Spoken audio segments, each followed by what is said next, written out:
Good morning, friends. Welcome to the second Friday of our containment. Just kidding.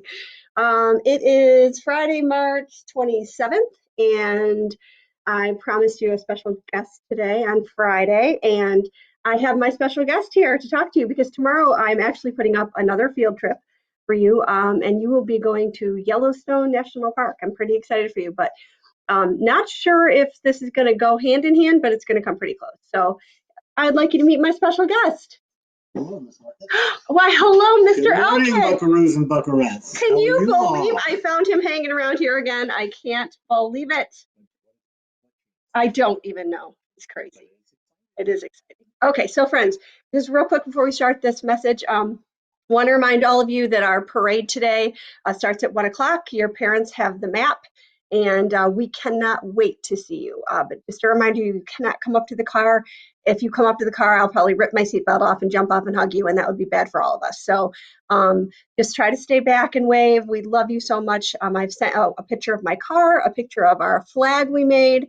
So just keep an eye out for us and wave. And we got a little special treat. I just found out from a former student of mine that's going to be at the very end of our parade. Very exciting. So that's all the important stuff. So Mr. Elkin is here. So Mr. Elkin told you a great story on Monday, I believe it was, about a time he had an encounter with a bear.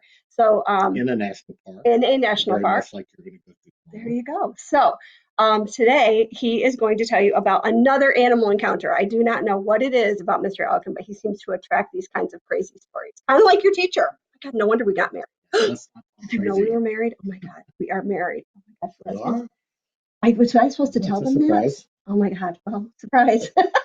Okay. That's good to know.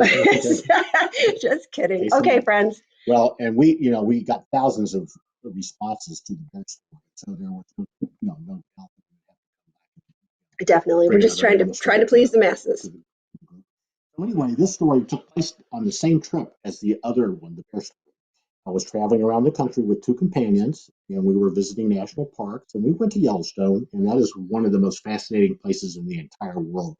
And millions of people come from all over the world to visit because it is just so unique. It's got amazing geysers that shoot up 60, 70, 100 feet in the air. You'll see these things tomorrow on your virtual They have field trip. these sulfur pools that are unbelievable colors. So anyway, please take that trip because Yellowstone is spectacular beyond.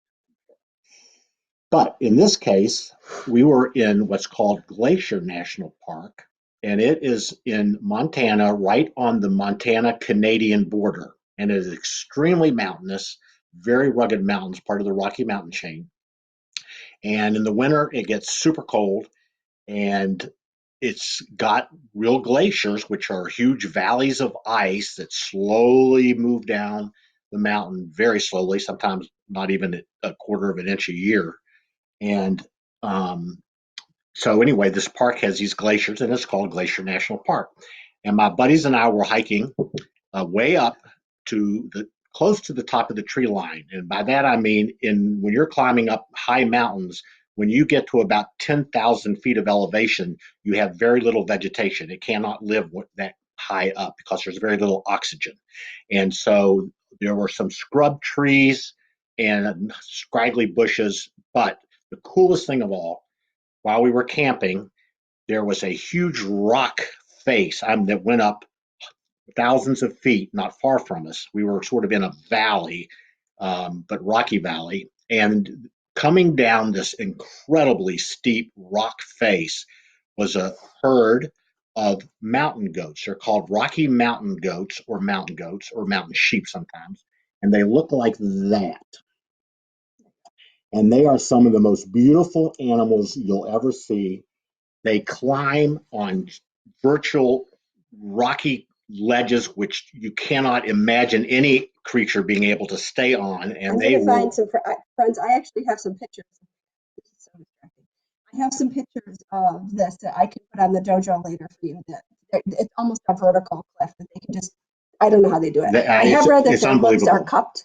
So they do have pads, and their hooves are able to split, and they have little tiny things that are they've got a really funny name, but they're a type of claw, and they can really hold on with those too. So they virtually can go up vertical rock cliffs, and they live where the winters can be 40, 50 below zero and 60, 80, 100-mile-an-hour winds, and they are some of the toughest animals you can imagine, and they are built.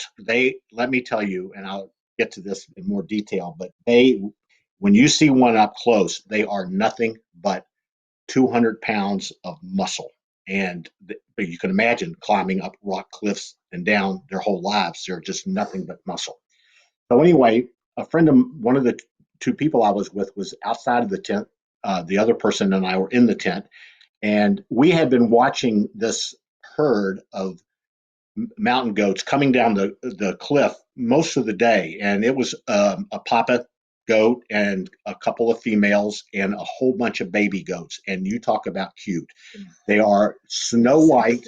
They are absolutely just a ball of fur, and they're totally adorable. And of course, Dad is protecting everyone, and the moms are watching out for the babies, but Dad is always on alert for any kind of danger. Well, my friend was outside of the tent. I don't know what he was doing, but all of a sudden I hear this, Jim, that's my name, Jim, come here, Jim, come here. And I could tell he was distressed. Do you want to make this part two thing, or shall I try and really? Well, are you watching? I am watching. You think you can get it? I don't know. It's going to be close. So anyway, I go outside of the tent, and he is up this tree about 20 feet away from the tent, and literally up in it. And I'm saying, what the heck is going on? And he points over my shoulder. And I turn around, and this male mountain goat is it seemed like right next to me. It was probably about 30 feet away. And he was staring right at me, and he had his head down, and he started pawing the ground and making a charging motion. And I didn't know if he was coming for me or not. And so, of course, the only thing I could do was climb the tree where my friend was. And the reason he was up there is because the goat had done the same thing to him. And we ended up staying in the tree for about 20 minutes until that goat finally backed off and went and joined the mamas and the babies, because they were moving on looking for food. So anyway, I feel like I have to rush it. I could probably elaborate a little bit more, but look up mountain goats and just see how beautiful they are and how strong they are. To research. And you might even see some in Yellowstone Park. Maybe. And I'll put some pictures up later. So friends, real quick, I have about 16 seconds. If you get a chance, go on and look at Bryce's writing. I put it up yesterday, and it's awesome, and it will inspire you to look up mountain goats and maybe write your own. Love you. Have a great Friday. See you later. Hopefully wave. We love you. Bye. Bye.